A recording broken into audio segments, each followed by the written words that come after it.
ಇವರಿಬ್ರು ಗಂಡ ಹೆಂಡತಿ ಯಾರಂತ ನಿಮ್ಗೆ ಗೊತ್ತಲ್ಲ? ಇವ ವಿಜಯ್, ಈಕಿ ಪವಿತ್ರ. ನಮ್ಮ ಸಾಕ್ಷಿ ಅದಾಳಲ್ಲ, ಅವಳ ಗಂಡ ಇವ ವಿಜಯ್. ಆದ್ರೆ ಇವಂಗ ಡೈವರ್ಸ್ ಕೊಟ್ಟಿರ್ತಾಳೆ ದುಡ್ಡಿನ ಆಸೆ ಸಂಬಂಧ. ವಿಜಯ್ ಬೇರೆ ಶ್ರೀಮಂತ ಹುಡುಗಿ ನೋಡಿ ಮನಿ ಹಳೆ ಆಗಿರ್ತಾನೆ. ಇವರಿಬ್ರು ಸಿದ್ಧಾರ್ಥನ ಮನೆಯೊಳಗಿರೋ ಹೋಲಿ ಇವೆಂಟ್ಗೆ ಬಂದು ಮನೆಗೆ ವಾಪಸ್ ಹೋಗಿರ್ತಾರೆ. ಹೋಲಿ ಇವೆಂಟ್ ಇನ್ನೊಂದೆರಡು ವಿಡಿಯೋ ಮಾಡಬೇಕಿತ್ತು, ಆದ್ರೆ ನಂಗೆ ಕಾರಣಾಂತರಗಳಿಂದ ಮಾಡೋಕ್ಕಾಗಿಲ್ಲ, ವಿಡಿಯೋ ಹಾಕೋಕ್ಕೂ ಆಗಲಿಲ್ಲ. ಹೀಗಾಗಿ ಕತೆ ಮುಂದುವರ್ಸೋ ಸಲುವಾಗಿ ನಾನು ಹೋಲಿ ಇವೆಂಟ್ ಮುಗಿದೈತಿ ಅನ್ನೋ ಗೊತ್ತೆ ತೊಗೊಳತ್ತೀನಿ. ಇವರಿಬ್ರು ಹೋಲಿ ಇವೆಂಟ್ ಮುಗಿಸ್ಕೊಂಡು ವಾಪಸ್ ಮನೆಗೆ ಹೋಗ್ತಿರ್ತಾರೆ. ಅವಾಗ ಏನಾಗ್ತದೆ ಅಂತ ಮುಂದೆ ನೋಡಿ. ರೀ ಎಷ್ಟು ಚೆನ್ನಾಗಿತ್ತು ಗೊತ್ತಾ ಹೋಲಿ ಇವೆಂಟ್. ನಿಜವಾಗ್ಲೂಪ್ಪ ನೀವು ಬರಬೇಕಿತ್ತು, ಮಸ್ತ್ ಅಂದ್ರೆ ಮಸ್ತ್ ಇತ್ತು. ನಾನು ನಿಮ್ಗೆ ಅಂದೆ ಬರ್ರಿ ನೀವು ಅಂತೇಳಿ, ನೀವು ನಿಮ್ಮ ಹೆಣ್ಮಕ್ಳ ಫಂಕ್ಷನ್ ಬರಂಗಿಲ್ಲ ಅಂತಂದ್ರಿ. ಅಲ್ಲಿ ಸಿದ್ಧಾರ್ಥ ಅವ್ರ ತಮ್ಮ ಅವ್ರ ಮನೆಯವರೆಲ್ಲ ಗಂಡ್ಮಕ್ಳೆಲ್ಲ ಇದ್ರು. ಎಷ್ಟು ಚೆನ್ನಾಗಿತ್ತು ಗೊತ್ತಾ. ಮಜಾ ಮಾಡಿ ಬಂದಲ್ಲ ಪವಿತ್ರ, ಅಷ್ಟು ಸಾಕು. ನಾನು ತಗೊಂಡು ಏನು ಮಾಡ್ತಿ, ನೀಂಗೆ ಎಂಜಾಯ್ ಮಾಡಿದಿಲ್ಲ ಸಾಕು. ಟೈಮ್ ಭಾಳ ಆಗೈತಿ, ಮನೆಗೆ ಹೋಗಿ ಮಕ್ಕೊಂಬಿಡ್ನಿ. ಹ್ಞೂ ರೀ, ಹೆಂಗಿದ್ರು ಊಟನೂ ಆಯ್ತು, ಮನೆಗೆ ಹೋಗಿ ರೆಸ್ಟ್ ಮಾಡೋದು ಅಷ್ಟಪ್ಪ. ಇನ್ನು ರೀ ರೀ ಅಲ್ಲಿ ನೋಡ್ರಿ, ಅದೊಂದು ಹುಡುಗಿ ಮುಂದೆ ಬರತ್ತೆ, ಹುಷಾರಿ. ಏನಿದೆ ಹುಡುಗಿ, ಸೈಡ್ ಹೋಗಮ್ಮ. ಅಯ್ಯೋ ಸ್ಟಾಪ್ ಮಾಡ್ರಿ, ಪಾಪ ಹುಡುಗಿಗೆ ಏನಾದ್ರು ನೋಡೋಣ. ಸ್ಟಾಪ್ ಮಾಡ್ರಿ, ಗಾಡಿ ಸ್ಟಾಪ್ ಮಾಡ್ರಿ. ಅಯ್ಯೋ ದೇವ್ರಿ, ಈ ಹೊತ್ನಾಗ ಈ ಹುಡುಗಿ ಒಬ್ಬಕ್ಕೆ ಹೋಗಿಟ್ಟಂತದಲ್ಲ, ಏನಾರು ಹೆಚ್ಚು ಕಮ್ಮಿ ಆದ್ರೆ ಯಾರು ಉತ್ತರ ಹೇಳೋದು ಇದಕ್ಕೆಲ್ಲ? ಸಿಂಚನ, ಅಯ್ಯೋ ರೀ ರೀ ಏನಿದ್ರಿ, ನೋಡ್ಕೊಂಡು ಹೊಡಿಬೇಕಲ್ರಿ ಪಾಪ ಹೆಣ್ಮಗಳು. ಅಮ್ಮ ಅಯ್ಯೋ ರೀ ರೀ ಅಯ್ಯೋ ಪವಿತ್ರ, ಏನಿದೆ ಹೆಣ್ಮಗಳು ಹೇಳಬಾಳಲ್ಲ. ಪಾಪ ಯಾರೋ ದೊಡ್ಡ ಮನುಷ್ಯರ ಮಗಳು ನನಗೆ ಕಾಣ್ತಾಳೆ. ಅಯ್ಯೋ ರೀ ನೋಡ್ಕೊಂಡು ಹೊಡಿಬೇಕಲ್ರಿ. ಅಯ್ಯೋ ಪವಿತ್ರ, ಸಡನ್ ಆಗಿ ಅಡ್ಡ ಬಂದ್ಬಿಟ್ಲಕ್ಕಿ, ಬ್ರೇಕ್ ಹಾಕೊಳ್ತೆ ಮುಂದೆ ಬಂದ್ಬಿಟ್ಲ. ಏನ್ ಮಾಡ್ಲಿ ನಾನು? ಅಯ್ಯೋ ದೇವ್ರೆ, ಸರಿ ಬರ್ರಿ ಹಾಸ್ಪಿಟಲ್ ಕರ್ಕೊಂಡು ಹೋಗೋಣ ಬರ್ರಿ. ಹಾಸ್ಪಿಟಲ್ ನಮಗೆ ಯಾಕೆ ಬೇಕು ಬಿಡು ಪವಿತ್ರ. ರೀ ನಾವು ಗಾಡಿ ಗುದ್ದಿ ಹಿಂಗೆ ರೋಡ್ ಮೇಲೆ ಬಿಟ್ಟು ಹಾಕೈತ ಹೆಣ್ಮಗಳಕ್ಕೆ, ಹರಿದ ಹೆಣ್ಮಗಳು. ಬೇಡ ಬೇಡಪ್ಪ, ಇಂಥ ಪಾಪ ನಾವು ಕೊಟ್ಕೋದು ಬೇಡ, ದವಾಖಾನೆ ಕಳ್ಸೋಣ ನಡ್ರಿ. ನಡ್ರಿ ಎತ್ಕೊಂಡು ನಡ್ರಿ. ಹಾ ಹಿಡ್ಕೊಂಡು ಇನ್ನು ನಾನು ಹಿಡ್ಕೋತ. ಅಯ್ಯೋ ದೇವ್ರೆ, ಯಾರವ್ರು ಅಪ್ಪಾಜಿ? ಯಾರವ್ರು? ಏನು ಹೇಳಕತ್ತಾರೆ ಇವ್ರು? ಏನಿದೆಲ್ಲ? ನಿಮ್ಮಪ್ಪಾಜಿ ಹೇಳಲ್ಲಪ್ಪ ಬಾಯಿ ಬಿಟ್ಟ. ಯಾಕೆ ಹೇಳ್ತಾರ? ಯಾಕೆ ಹೇಳ್ತಾನಿವ? ನನ್ನ ತಂಗಿ ಜೀವನದಾಗ ಆಟ ಆಡಿದ ಹರಾಮ್ ಕೋರಿವ. ಬಂಗಾರದಂಗ ಬದುಕಿ ಬಾಳ್ಬೇಕಾಗಿದ್ದು ನನ್ನ ತಂಗಿ ಜೀವನನ ನುಚ್ಚು ನೂರು ಮಾಡಿದಾನಿವ.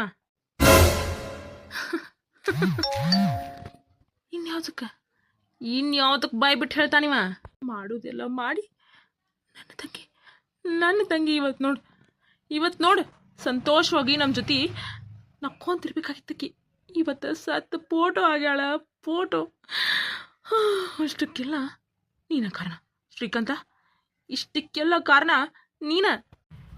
ಇಷ್ಟೋ ತನಕ ನಿಮ್ಗೆ ಮರ್ಯಾದೆ ಕೊಟ್ಟಿದ್ದು ಭಾಳ ಆತ. Mind your own business. ಅಲ್ಲ, ನಿಮ್ಮ ತಂಗಿ ಜೀವನ ಹಾಳಾಗಿದ್ದಕ್ಕೂ ನಮ್ಮ ತಂಗಿ ಜೀವನ ನೀವು ಹಾಳು ಮಾಡೋದಕ್ಕೂ ಏನು ಸಂಬಂಧ? ಅಲ್ಲ ಏನಿದೆಲ್ಲ? ಈ ಪ್ರಶ್ನೆನ ನನ್ನ ಕೇಳೋಕ್ಕಿಂತ ಅಲ್ಲಿ ಹಿಂದೆ ನಿಮ್ಮ ಅಪ್ಪಾಜಿ ಅನ್ನಿಸ್ಕೊಂಡೊಬ್ಬ ವ್ಯಕ್ತಿ ನಿಂತಾನಲ್ಲ, ಅವ್ನು ಕೇಳಿದ್ರೆ ಚಲೋ ಇರ್ತೈತಿ ಆದಿತ್ಯ. ನನಗಿಂತ ಸರಿಯಾದ ಉತ್ತರ ಅವ್ರ ಕೊಡ್ಬೋದು ನಿನಗೆ. ಅಪ್ಪಾಜಿ ಏನಪ್ಪಾಜಿ ಇದೆಲ್ಲ? ಏನು ಹೇಳಕತ್ತಾರ ಇವ್ರ? ಯಾರ ಜಾನಕಿ? ಅದಕ್ಕೂ ಇದಕ್ಕೂ ಏನು ಸಂಬಂಧ? ಸಿಂಚನ ಹೇಳದಾಳ ಅಪ್ಪಾಜಿ? ಏನು ಮುಚ್ಚಿಡತ್ತೀರಿ ನೀವು ನನ್ನಿಂದ? ಈಗ ನಿಮ್ಮಪ್ಪನ ಬಾಯಿ ಬರಂಗಿಲ್ಲಪ್ಪ. ಈಗ ನಿಮ್ಮಪ್ಪನ ಬಾಯಿ ಬಂದಾಗೈತಿ. ಯಾಕಂತ ನಾ ಹೇಳ್ತೀನಿ ಕೇಳ. ನಿಮ್ಮ ಅಪ್ಪ ಹುಟ್ಟದ ಶ್ರೀಮಂತಲ್ಲಪ್ಪ. ಹುಟ್ಟದ ಶ್ರೀಮಂತ ಅಲ್ವೇ ಅಲ್ಲ, ಒಬ್ಬ ಸಾಮಾನ್ಯ ರೈತನ ಮಗ. ಓದಾಕಂತೇಳಿ ಸಿಟಿಗೆ ಬಂದ. ಕಾಲೇಜ್ನಾಗ ನನ್ನ ತಂಗಿ ಸ್ನೇಹ ಆಯ್ತು. ಸ್ನೇಹ ಸಲಿಗೆ ಆಯ್ತು. ಸಲಿಗೆ ಪ್ರೀತಿಗೂ ಬೆಳೀತು. ಪ್ರೀತಿಗೂ ಬೆಳೆದು ಮದ್ವೆ ತನಕನೂ ಬಂದರು. ಒಂದಿನ ನಮ್ಮ ತಂಗಿ ನಾ ಇಂಥ ಹುಡುಗನ ಇಷ್ಟಪಡತ್ತೀನಿ, ನಂಗೆ ಮದುವೆ ಮಾಡಿಸ್ಕೊಡೋಣ ಅಂತ ನಾನು ಬಂದು ಕೇಳಿದ್ಲು. ಆವಾಗ ನಾನು ಯಾ ಹುಡುಗ, ಎಂಥ ಹುಡುಗ, ಬೇಡವಾ, ನಾನು ಸಂಬಂಧ ಹುಡುಕಿ ಕೊಡ್ತೀನಿ ಅಂತ ಎಷ್ಟು ಹೇಳಿದ್ರು ನನ್ನ ತಂಗಿ ಹಠ ಮಾಡಿದ್ಲು. ಇವನ ಬೇಕು, ಇವನ ಮದುವೆ ಅಂತ ಹಠಕ್ಕೆ ನಿಂತ್ಬಿಟ್ಲು. ನನ್ನ ತಂಗಿ ಸಂತೋಷದ ಮುಂದೆ ಇದೆಲ್ಲ ದೊಡ್ಡದಲ್ವೇ ಅಲ್ಲ, ನಮ್ಮದು ಸ್ವಲ್ಪ ಆಸ್ತಿ ಒಳಗೆ ಇವ್ನ ಹೆಸರಲ್ಲೇ ಮಾಡಿ ಮನಿ ಅಳಿಯನ್ ಮಾಡಿ ಚಂದಾಗಿ ಇಟ್ಕೊಂಡ್ರಾತಂತ ನಾ ವಿಚಾರ ಮಾಡಿ ಆತಪ್ಪ ಮದುವೆ ಮಾಡ್ಕೊರಿ ಅಂತ ಹೇಳಿದ್ರೆ ಇವನು ಇವನು ನನ್ನ ತಂಗಿಗೆ ಕೈ ಕೊಟ್ಟು ಓಡಿ ಹೋದ. ಓಡೋಗಿ ಈಗ ನಿಮ್ಮ ಅವ್ವ ಅದಾಳಲ್ಲ ಚಂದ್ರವ್ವ, ಅಕ್ಕಿನ ಮದುವೆ ಮಾಡ್ಕೊಂಡನ ಬಂದ್ಬಿಟ್ಟ. ಅಯ್ಯೋ ಅಯ್ಯೋ ರಾಜೇಶ, ಅದು ಹಂಗಾಗಿಲ್ಲ. ನಾನು ನಿಮ್ಗೆ ಈ ಸತ್ಯನ ಎಷ್ಟು ಹೇಳಕ್ ಪ್ರಯತ್ನ ಪಟ್ಟೆ, ಆದ್ರೆ ನೀವು ಯಾರು ಕೇಳೋ ಪರಿಸ್ಥಿತಿ ಒಳಗೆ ಇರಲಿಲ್ಲ. ಆಗ ನನ್ನ ಪರಿಸ್ಥಿತಿ ಹೆಂಗಿತ್ತು? ಬೇಡ ಬೇಡ ಬೇಡ ಬೇಡ ಬೇಡ, ನೀ ಏನು ಹೇಳೋದು ಬೇಡ. ನಿನ್ನ ಪರಿಸ್ಥಿತಿ ಹೆಂಗಾದ್ರೂ ಇರಲಿ, ಅಷ್ಟು ಜೀವಕ್ಕೆ ಜೀವ ಕೊಟ್ಟು ಪ್ರೀತಿಸಿದ್ದ ಹುಡುಗಿನೇ ಬಿಟ್ಟು ಹೋದಿ ನೀನು. ಇವ ಊರಿಂತ್ರ ಯಾರೋ ಇವಂಗ ಫೋನ್ ಹಚ್ಚಿದ್ರು, ನಿಮ್ಮ ಅಪ್ಪಾಜಿಗೆ ಆರಾಮಿಲ್ಲ ಪಾಪ ಅಂಥೇಳಿ. ಹ್ಞೂ ನೋಡ್ಕೊಂಬರ್ತೀನಿ ಅತ್ತ, ನಾನು ಮದ್ವೆಗೆ ಅವ್ರನ್ನ ಒಪ್ಪಿಸ್ಕೊಂಡು ಕರ್ಕೊಂಡು ಬರ್ತೀನಿ ಅಂತ ನನ್ನ ತಂಗಿಗೆ ಸುಳ್ಳು ಹೇಳೋದ ಇವ. ಹೋಗಿ ಮದುವೆ ಮಾಡ್ಕೊಂಡು ಬಂದ್ಬಿಟ್ಟ. ಮದುವೆ ಮಾಡಿಕೊಂಡು ನನ್ನ ತಂಗಿ ಮುಂದೆ ಬಂದ. ಪಾಪ ಆಕೆ ಎದೆ ಹೊಡ್ಕೊಂಡು ಅವಾಗ ಬಿದ್ದುಬಿಟ್ಲು. ಇವ್ರೇನೋ ಇವ್ರ ಪಾಡಿಗೆ ಆರಾಮ್ ಜೀವನ ನಡೆಸಿ 2 ಬಂಗಾರದಂಥ ಮಕ್ಕಳನ್ನು ಹೆತ್ರು. ತಾನು ದಿನದಿಂದ ದುಡ್ದು ಒಳ್ಳೆ ಹಂತಕ್ಕೂ ಬಂದ. ಆದ್ರೆ ನಮ್ಮ ತಂಗಿ ಪ್ರೀತಿಸಿದ ಹುಡುಗ ಕೈ ಕೊಟ್ಟು ಹೋದಂಥೇಳಿ ಪ್ರತಿದಿನ ಹಗಲು ರಾತ್ರಿ ನಿದ್ದೆ ಮಾಡ್ದು ಅಳ್ಕೊಂತ ಹುಚ್ಚಿ ಆಗಿಬಿಟ್ಲು. ಎಷ್ಟು ಅಕ್ಕಿನ ಬದಲಾಯಿಸೋಕೆ ಪ್ರಯತ್ನ ಪಟ್ಟರು, ಆಕೇನು ಬದಲಾಗಲಿಲ್ಲ. ಎಷ್ಟು ಡಾಕ್ಟ್ರು ತೋರಿಸಿದ್ವಿ, ದೇವರು ದಿಂಡ್ರು ಪ್ರತಿಯೊಂದು ಕಡೆ ಅಡ್ಡಾಡಿದ್ರು, ಆಕಿ ಇವ್ನ ಪ್ರೀತಿಯಿಂದ ಹೊರಗೆ ಬರಲೇ ಇಲ್ಲ. ನರಳಿ ಹುಚ್ಚಿಯಾಗಿ ಒಂದಿನ ನಮ್ಮ ಕೈ ಬಿಟ್ಟು ಹೋಗಿಬಿಟ್ಲು. ನನ್ನ ತಂಗಿ ಒಂದೊಂದು ಕಣ್ಣೀರಿಗೂ ಇವ ಈಗ ಬೆಲೆ ತರಲೇಬೇಕು. ಅದಕ್ಕೆ ನಿನ್ನ ಸ್ನೇಹ ಮತ್ತೆ ಮಾಡಿ ನಿನ್ನ ಮಗಳನ್ನ ಒಂದು ದೊಡ್ಡ ಅಮೇರಿಕಾ ಸಂಬಂಧಕ್ಕೆ ಮದುವೆ ಮಾಡ್ಕೊಡ್ಬೇಕಂತ ಸುಳ್ಳು ಒಪ್ಪಿಸಿ, ಸುಳ್ಳು ಹುಡುಗ ಅದು ಅವನ ಮನೆ ಡ್ರೈವರ್. ಏನು, ನಿಮ್ಮ ಮನೆ ಡ್ರೈವರ್ ಅವ ಕುಮಾರ? ಏನಪ್ಪ? ಹ್ಞೂ, ಅದೇ ಕುಮಾರ ನಮ್ಮ ಮನೆ ಡ್ರೈವರ್. ಅವರಪ್ಪ ಅವ ಇಬ್ಬರನ್ನು ನಾನು ನಾಟಕ ಮಾಡಕ್ಕೆ ಕರೆಸಿದ್ದೆ.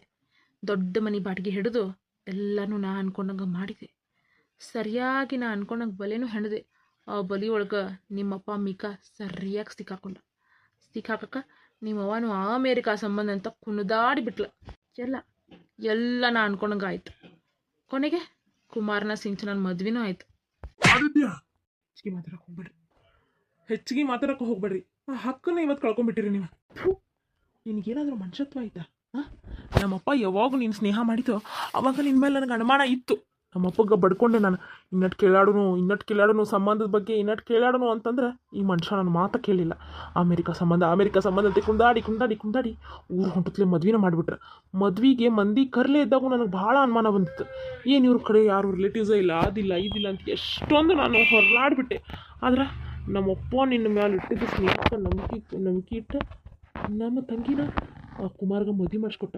ಆದ್ರೆ ನೀ ಇಷ್ಟು ದೊಡ್ಡ ಮೋಸಗಾರ ಅಂತ ನನಗೆ ಗೊತ್ತಿರಲಿಲ್ಲ. ಅಲ್ಲ, ನಿನಗೆ ಮನುಷ್ಯತ್ವ ಅನ್ನೋದಾಯ್ತಾ? ನಿನ್ಗೆ ಹೋಗ್ಬೇಕು ಮಗಳದಾಳ, ಆಕೆ ಜೀವನದ ಹಿಂಗಾಗಿತ್ತಂದ್ರೆ ಹೆಂಗಾಕೈತಿ ನಾನು? ನಿಮ್ಮಪ್ಪ ನನ್ನ ತಂಗಿ ಮಾಡಿದ ಮೋಸಕ್ಕೆ ಇದ್ಯಾವುದು ಹೆಚ್ಚಲ್ಲ. ನಮ್ಮ ತಂಗಿ ಈಗಿಲ್ಲೇ ಇಲ್ಲ, ಆಕೆ ಜೀವನ ಸರಿ ಮಾಡ್ಬೇಕಂದ್ರೆ. ಆದ್ರೆ ಇನ್ನು ಸಿಂಚನ ಜೀವಂತವಾಗದಾಳ.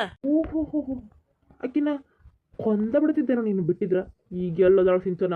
ಬಾಯಿ ಬಿಡ್ತೀಯೋ ಇನ್ನೊಂದೆರಡು ಬಿಡ್ಲ? ನನಗೇನು ಗೊತ್ತು, ಆ ಕುಮಾರನ ಜೊತೆ ಹೋಗಾಳಕ್ಕೆ. ಎಲ್ಲೈತವ್ರ ಮನಿ?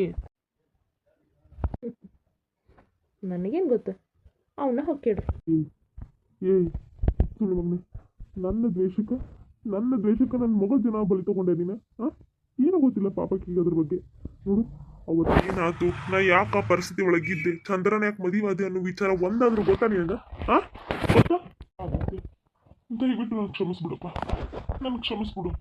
ಇವ ಮೊದ್ಲಿಂದ ದ್ವೇಷ ಎಲ್ಲ ಮರೆತು ನನ್ನ ಜೊತೆ ಸ್ನೇಹ ಬೆಳೆಸಿದ್ದಕ್ಕೆ ನನ್ನ ತಪ್ಪೆಲ್ಲ ಕ್ಷಮಿಸಿ ನನ್ನ ಸ್ನೇಹ ಬೆಳೆಸಾನೇನೋ. ನಾಳೆ ನನ್ನ ಮಗಳು ನಿಮ್ಗೆ ಹೇಳಿ ಸಂಬಂಧ ಕೊಟ್ಟರೆ ನಮ್ಮದು ಸ್ನೇಹ ಚಲೋ ಆಕೈತಿನೋ, ನನ್ನ ಮೇಲಿನ ಸಿಟ್ಟು ನಿಮ್ಗೆ ಹೋಗ್ತೈತೇನೋ ಅನ್ನೋ ಉದ್ದೇಶಕ್ಕೆ ನಾನು ಸಿಂಚನನ್ನ ಮದುವೆ ಮಾಡ್ಕೊಡ್ತೀನಿ. ನನ್ನ ಮೇಲಿನ ದ್ವೇಷಕ್ಕೆ ಇಷ್ಟೆಲ್ಲ ಮಾಡತ್ತಾನಂತ ನನಗೆ ಗೊತ್ತಿರಲಿಲ್ಲ. ನಿಜವಾಗ್ಲೂ ನನಗೆ ಗೊತ್ತಿರಲಿಲ್ಲ. ನೋಡು ರಾಜೇಶ್, ನಿನಗೆ ನನ್ನ ಮೇಲೆ ಏನೋ ಸಿಟ್ಟಿರ್ಬೋದು, ಆದ್ರೆ ಅದನ್ನು ನನ್ನ ಮಗಳನ್ನ ತೋರಿಸ್ಬಿಡ. ನನ್ನ ಮಗಳ ಜೀವನ ಹಾಳಾಗಬಾರ್ದು. ಮದುವೆನೋ ಆಗಿ ಹೋಗೈತಿ, ಆದ್ರೆ ಆ ಕುಮಾರನ ಜೊತೆ ಬಾಳೆ ಮಾಡಕ್ಕೆ ನಾನಂತರೂ ಬರಂಗಿಲ್ಲ. ಯಾಕಿನ ಕರ್ಕೊಂಬಂದೆ ನಮ್ಮ ಮನೆಯಾಗ ಇಟ್ಕೋತೀನಿ. ಎಲ್ಲದಾಳ ಅಂತ ಹೇಳ್ತೀವೋ? ಅವತ್ತು ಎಷ್ಟು ಬೇಡ್ಕೊಂಡೆ ಆದರೂ ನೀನು ನನ್ನ ತಂಗಿ ಜೊತೆ ಜೀವನ ಮಾಡಲೇ ಇಲ್ಲ. ಈಗ ಆ ಸಿಂಚನ ಆರಾಮಿಲ್ಲ, ನಾನು ಬಿಡ್ತೇನ? ನಿನಗೆ ಯಾಕೆ ಅರ್ಥ ಆಗತ್ತಿಲ್ಲ ರಾಜೇಶ? ಅವತ್ತ ನಮ್ಮ ಅಪ್ಪಗೆ ಆರಾಮಿಲ್ಲ ಅಂತೇಳಿ ಫೋನ್ ಬಂತು, ಅಲ್ಲಿ ಹೋಗಿ ನೋಡ್ಕೊಳ್ದೆ.